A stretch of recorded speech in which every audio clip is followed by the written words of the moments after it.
Alright, we're not finished yet, but I think it's time for a little tour of my gaming cave. Built this in my garage, and welcome! So, trying to switch from shoes to slippers or something in here to keep the floor nicer. Here's a little look around. Now I've still got some trim to put up. There's my air conditioner. Gonna be adding some trim here and up here. Haven't done that yet. That is my grandfather, who was a pilot and instructor in World War II. Got our couches, ottoman, heater, table for miniatures. These cabinets were in here before. I just put in the floor and built the ceiling and the walls. Got my fridge, radio.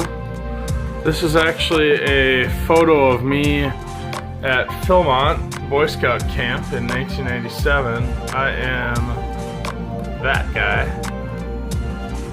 So we get a better look at that. Nope, not really. This chair, I don't know, garbage. So what we got here is radio.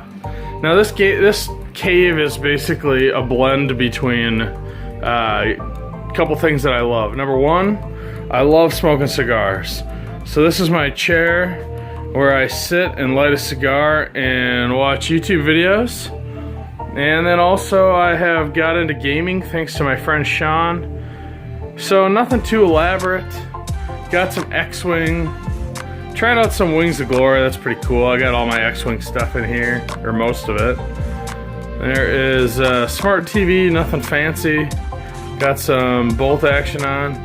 That is the cigar I'm about to smoke. It's just some stuff laying around. That is actually a first edition X-Files magazine. And this, I found this on eBay. This is I have a 1967 sailboat. And it's actually in this magazine, MFG Sailboats from 1967. That is the sales brochure from that year. Some random stuff. I don't play D&D, but that Magic game we tried, it's kind of dumb. Parts Cove, super awesome games. This Star Trek game, I just bought it because it's vintage. I've never played it. Some regulars. Got some X-Files cards, some Magic cards, some pipe tobacco. I got some pipes that I smoke. Oh, this is kind of cool. My buddy Sean gave me this, and it's one of my favorite items. This is an unopened, bought a 1995 unopened starter deck of Magic Ice Age. I don't know if he expected me to like open that to see what was in it, but that is the year and the series that I started playing Magic on when I was a kid. So to me that has to stay unopened. So just yesterday I built these shelves. They're nothing fancy, just some 2x4s that I painted, and then I threw some pre-finished vinyl particle board down. But this is what I got for bolt action miniatures so far. Some Commandos, a Greyhound, a couple tanks, and then I got, those are actually ducks I carved when I was a kid. These are the airplanes I fly. I gotta find the pedestals. They're supposed to sit up on pedestals. And I gotta dust them, they've been a little dirty. I don't know where that came from. Here's some X-Wing stuff. And started to store some stuff up on top there. But that's about it. Just chilling. Now today I actually got some fun stuff. This isn't really an unboxing, this is more of an unbagging. So I just bought some random stuff. I got that at my favorite hobby store, Hub Hobby. That is a Spitfire and a Typhoon in the same box. It's a 1/72 scale. So that's a little smaller than bolt action, but it's close enough. They're up in the air. So I'm gonna have those two pedestal mounted so I can kind of play and have some fun with them on the bolt action front. We got, let's see what we got here. New cigar magazine. My sister brought me this. Kind of cool. I'll have to take a look at that.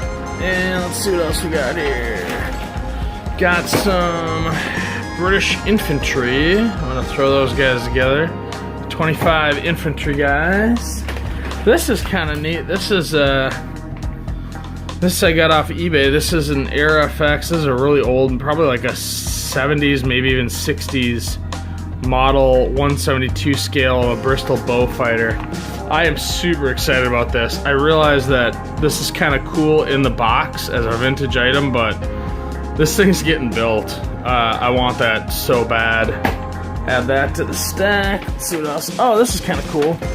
So I'm really interested in 3D printing, and I have never done any 3D printing. I don't know anything about it, but I ordered this for like, I don't know, $5. It's like a little 3D printed terrain. And I mean, this is the first that I've really looked at it, and it looks cool to me. People talk about low quality and printing, and like, man, I don't know, maybe I'm just not a perfectionist, but that looks like $1 million to me, and I paid $5, so that's pretty cool. So I'll have to get those painted up, and yeah, that's neat. I mean, I probably would, I don't know, I'm gonna find this guy's channel. If he's printing stuff like this for $5, $6, $7, maybe I paid $9, I don't know, but even still, if I paid $9 for that, I mean, that's it's still pretty awesome. I would say that's a good deal, so we'll get those added to the pile here. And what do we got next? I stopped at the hobby store. You know, my little guys up there don't have anything on their bases, so I got some railroad ballast. And I also, somewhere in this bag, got some light green shrubbery. So I'm gonna use these two to do the bases of my miniatures. And I got some old model train stuff. I thought I might maybe do a model train setup down here. I love model trains, and I just really don't have the space for it anymore. So I got some plaster cloth. Now what the heck am I doing with that? Well, I have this idea where I take another board, not this one, a board that will slide in here, and just do like a nice diorama down here. It's not going to be functioning or hot or anything, but I'll maybe do some terrain with some plaster and stuff, and add some buildings and a couple trains and stuff, and then that will just be a static display, and it'll be on a separate board so that it doesn't hurt this this shelf that I built. So that's why I got the plaster. And then last of all, this is kind of comical. You might find this a little funny. I went and ordered 16 like super freaking cheap tanks. Okay, so here's one. That looks like about bolt action size.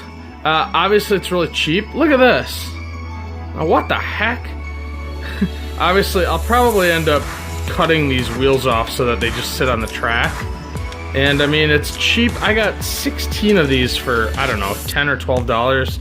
And they're just cheap junk kids toys. They're not bolt action, they're not great miniatures, you know, they're nothing special. But here's my goal. So here's my goal, people. See my vision here. We got these tanks, right? And you know, bolt action stuff is pretty expensive. I mean, I buy it when I can, but let's face it, I'm on a budget, you know?